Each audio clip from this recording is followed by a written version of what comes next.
আমার নাম কেলভিন এবং আমি একজন প্রহরী। আজ আমি এখানে এসেছি কারণ আমার 6টি সন্দেহ রয়েছে, যেগুলো আমি বিশ্বাস করি যদি আমি এগুলোর সঠিক জবাব পাই, আমি প্রস্তুত আছি ধর্মান্তরিত হতে এবং ইসলাম কবুল করতে।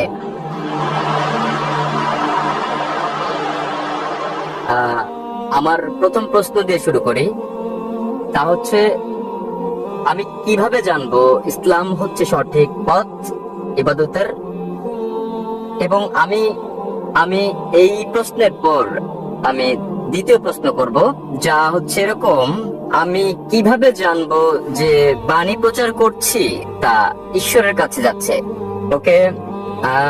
আমার তৃতীয় প্রশ্ন হচ্ছে, যখন থেকে আমি ডাক্তার জাকির নায়েকের কথা শুনছি, আপনি আগেই বলেছেন এবং আপনি প্রচার করেছেন কোনো পথ নেই জান্নাতে যাওয়ার মুসাকে দেয়া নির্দেশনা কঠোরভাবে মেনে চলা ছাড়া।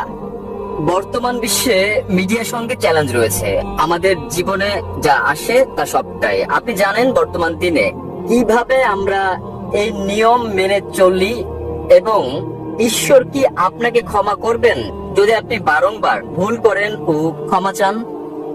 ভাই দুভাগে প্রশ্ন করতে চান? তিনটি ছোট প্রশ্ন করতে চান? প্রথম 3টি প্রশ্ন ভাই করে ফেলেছেন।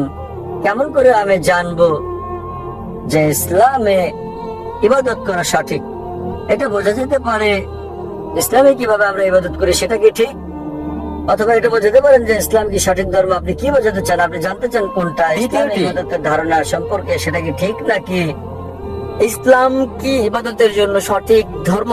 ভাই প্রথমে যে প্রশ্ন করেছেন তিনি জানতে চান কিভাবে তিনি জানবেন যে ইসলাম সঠিক ধর্ম আমাদের অনুসরণের জন্য, এবং দ্বিতীয় অংশ একই রকম, আমরা কিভাবে জানবো যে ইসলাম একমাত্র সত্যি।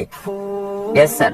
এবং তৃতীয়টি হচ্ছে তিনি বলেছেন, আমার একটা লেকচারে বলা হয়েছে, যীশু খ্রিস্ট তারপর শান্তি পরিষদ বলেছেন, যদি আপনি জান্নাতে যেতে চান আপনাকে সব নির্দেশনা মানতে হবে এবং তাওরাতে উল্লেখিত সকল নিয়মের অনুসরণ করতে হবে। কিভাবে এই যুগে আমরা তাওরাতের সব নিয়ম মেনে চলি?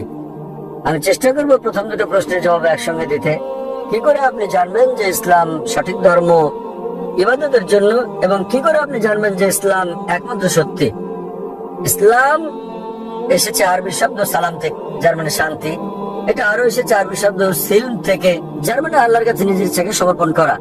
ইসলাম মানে সর্বশক্তিমান ঈশ্বরের কাছে নিজের ইচ্ছাকে সমর্পণ করে শান্তি অর্জন করা। এবং কোন গ্রন্থের দাবি যে সেটা ঈশ্বরের বাণী, যে কোনো ধর্মকে প্রমাণ দিতে যে এটা সর্বশক্তিমান ঈশ্বরের কাছ থেকে এসেছে, এই ওহী, এই গ্রন্থ, এই ধর্মকে সময় পরীক্ষায় উত্তীর্ণ হতে হবে। অতীতে সেটা ছিল